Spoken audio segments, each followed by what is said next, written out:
ભાંગ ચડાવું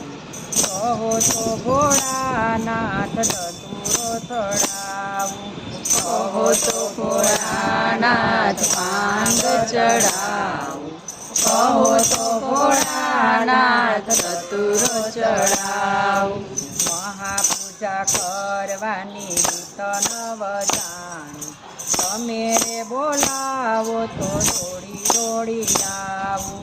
મહાપૂજા કરવાની રીત નવ જાણ તમે રે બોલાવો તો દોડી દોડી આવું કહો તો ભોળાનાથ મંદિરે આવું કહો તો ભોળાનાથ પાયે પડું કહો તો ભોળાનાથ મંદિરે આવું કહો તો ભોળાનાથ પાયે